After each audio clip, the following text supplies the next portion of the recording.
Mwenyekiti wa chama cha demokrasia na maendeleo Chadema Tundu Lissu amefikishwa mahakama kuu masjala ndogo jijini Dar es Salaam Agosti 10, 2026 kwa ajili ya kuendelea kusikilizwa kwa kesi ya uhaini na mkabili. Kesi hiyo imeanza tena baada ya kusimama kwa takriban miezi mitano tangu Februari 24 mwaka 2026.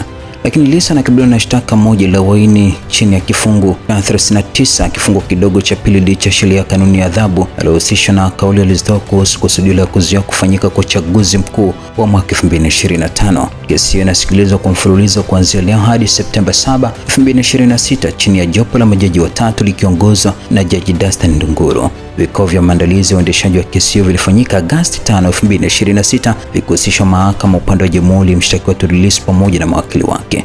Na kwa sasa kesi hiyo ipo katika hatua ya usikilizaji wa shahidi. Baadhi ya mashahidi wakiwemo askari polisi na mashahidi wasiokuwa askari ambao ni mashahidi wanaolindwa tayari wametoa ushahidi wao. Tundu Lissu amekuwa akishikiliwa gerezani tangu alipokamatwa Aprili 9, 2025 na kushtakiwa siku iliyofuata kwa makosa ya uhaini pamoja na uchochezi, kile ambacho kimeendelea mahakamani. Tundu Lissu ameiambia mahakama kwamba sikuambia watu wachome na kuchana kura. Shahidi: baada ya kutazama ile video tulibaini kulikuwa na kosa kutokana na maneno mengi aliyotamka, ila kwa kesi hii naomba nirejee machache. Wanasema kitu kimoja sahihi hapa, msemo huu unaashiria uasi. Akaendelea kusema ni kweli, kwa sababu tutazuia uchaguzi, tahamasisha uasi. Hiyo ndio namna ya kupata mabadiliko, kwa sababu tunaenda kukinukisha sana. Uchaguzi tutauvuruga kwa sababu tunaenda kukinukisha vibaya sana. Mwisho wa kunukuu. Wakili: sasa shahidi, hebu iambie mahakama hayo maneno baada ya kuyasikia walipata tafsiri gani? Shahidi: kwa mujibu wa yale maneno aliyosema mimi pamoja na timu yangu, ndipo tuliona mshtakiwa Tundu Antipas Lissu alikuwa na nia ya kuitisha serikali ili ifanye anayotaka. Kitendo cha kuitisha serikali kwa kuzuia uchaguzi na kuhamasisha uasi ndio uhaini wenyewe huo. Wakili: unasema uhaini kwa mujibu wa kifungu gani? Shahidi: hilo kosa lipo kwa mujibu wa kifungu. Kwa mujibu wa uchunguzi wetu tuliofanya, tulibaini Tundu Lissu alikuwa akihutubia raia na kwa kuwa ni raia wa Tanzania na wajibu wa utii serikali ya Jamhuri ya Muungano wa Tanzania. Wakili: haya maneno yalikuwaje yakitisha kwa serikali? Embu waambie majaji. Mshtakiwa alipotamka yale maneno yana viashiria vikubwa vya uvunjifu wa amani, na kutamka yale maneno ni kuitishia serikali kwa uwazi.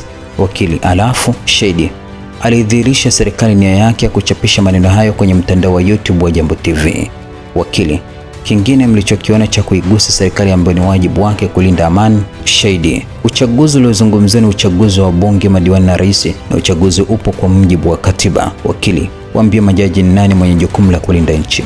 Shahidi: ni wajibu wa serikali. Wakili: na ni nani ambaye anachukua hatua sheria pale inapokuwa imevunjwa?